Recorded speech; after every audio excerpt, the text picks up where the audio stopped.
আজ একেবারেই অন্যরকম ভিন্ন ধরনের ভিডিও নিয়ে এসেছি। আজ প্রথমেই মা মনসাকে প্রণাম করে আজকে ভিডিওটা শুরু করছি।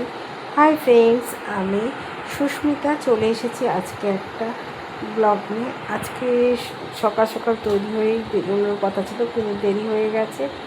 12টার সময় আমরা বেরোচ্ছি হচ্ছে কোথায় যাচ্ছি, বিশোরপাড়ায়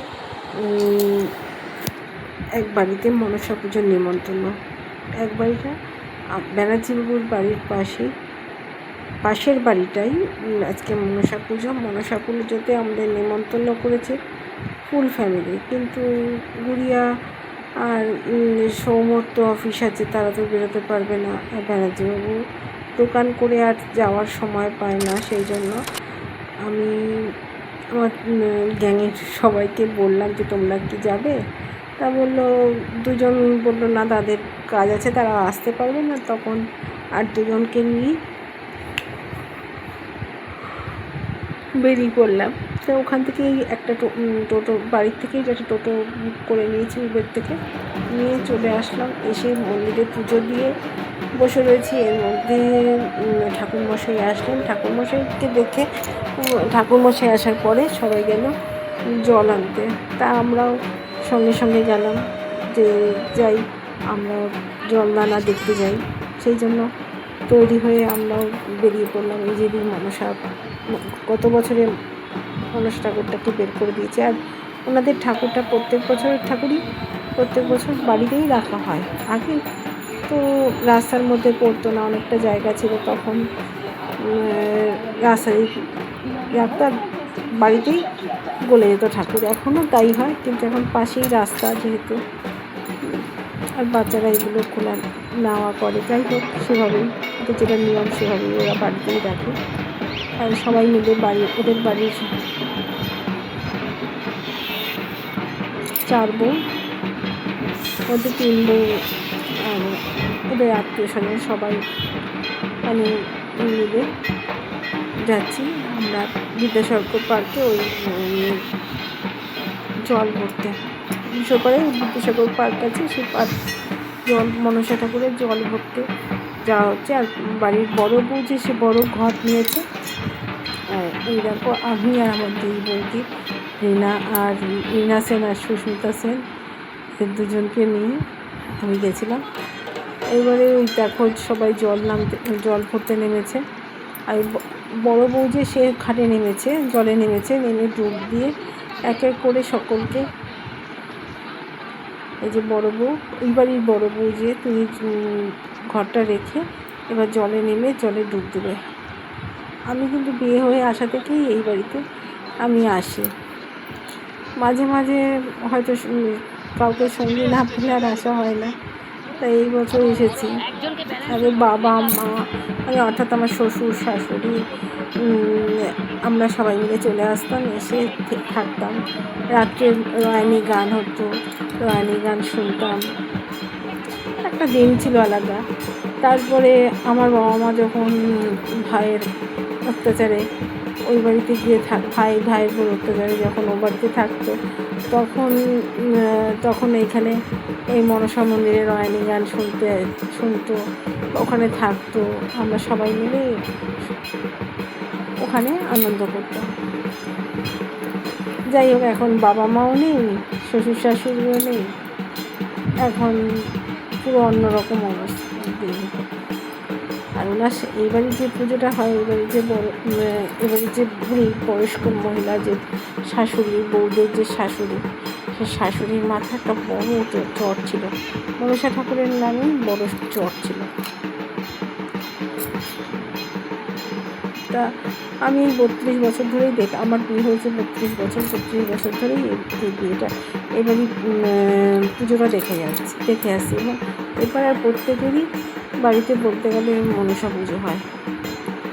এই যে সব ঘটগুলো ভরে ভরে, একটা দুটো না তিনটে ডুব দেওয়ার পরে বড় বউ এক এক করে ঘটগুলোকে ভরে ভরে দিচ্ছে। আর মেজ বউ আর ছোটো বউ সবাইকে পাস করে দিচ্ছে। তারা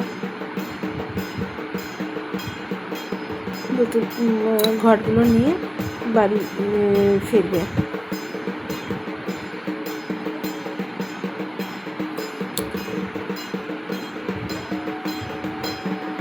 বড় বউ দুধ দিয়ে বড় ভাত নিয়ে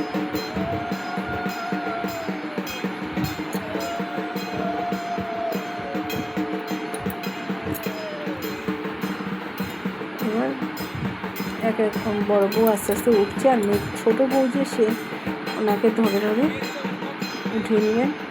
নিয়ে এই যে দেখো কলসিটার উপরে আবার একটা নারকেলও নেওয়া হয়েছে। নিয়ে এবার আস্তে আস্তে বাড়ির দিকে এবার ফেরা হবে। সবাই আমরা দল বেঁধে আবার বাড়ির দিকে ফিরছি। যখন ওনার শাশুড়ি পুজো করতো তখন শাশুড়ি আসতেন, আমিও আসতাম তখন।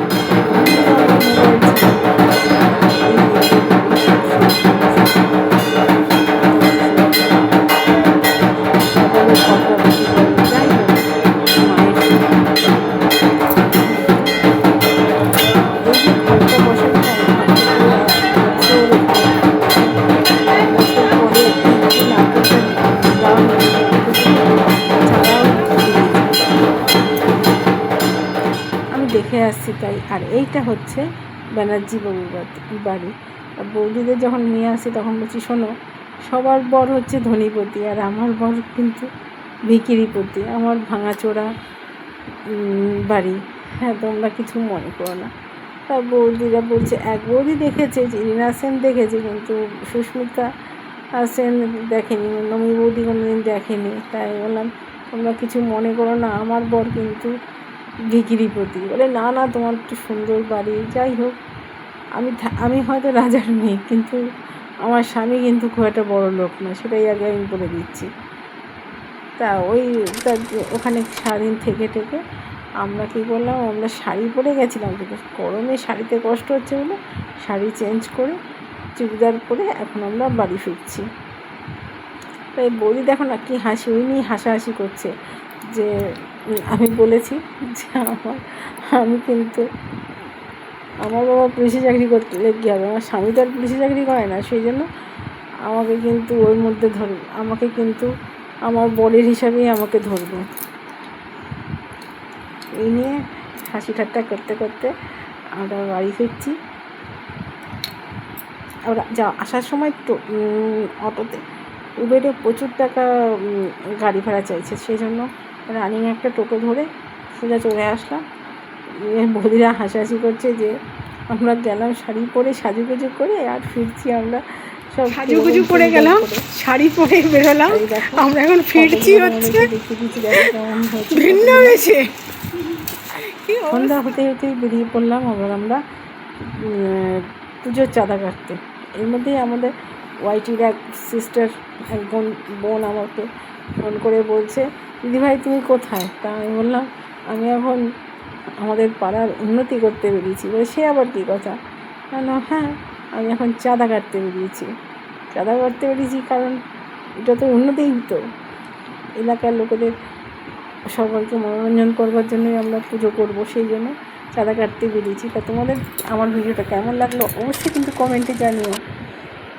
এখানেই শেষ করলাম, আবার দেখা হবে অন্য কোনো ভিডিওতে। তা আমাদের আজকে পুজো এবং রাত্রে চাঁদা কাটা এই ভিডিওটা কেমন লাগছে অবশ্যই কিন্তু কমেন্টে জানিও। টাটা, বাই বাই, আবার দেখা হবে অন্য কোনো ব্লগে। যারা চ্যানেলকে সাবস্ক্রাইব করনি তারা কিন্তু চ্যানেলকে সাবস্ক্রাইব করে বেল নোটিফিকেশন অন করে রেখো। তাহলে ভিডিওটা এখানেই শেষ করছি, আর বাড়াচ্ছি না। আবার কালকে দেখা হবে নতুন কোনো ব্লগে। Tata, bye bye. যারা এখনও চ্যানেলটাকে সাবস্ক্রাইব করেনি তারা অবশ্যই চ্যানেলটাকে সাবস্ক্রাইব করে নিও, আর সাবস্ক্রাইব করে বেল নোটিফিকেশান অন করে দিও। টাটা, কেমন লাগলো অবশ্যই কিন্তু কমেন্টে জানিও।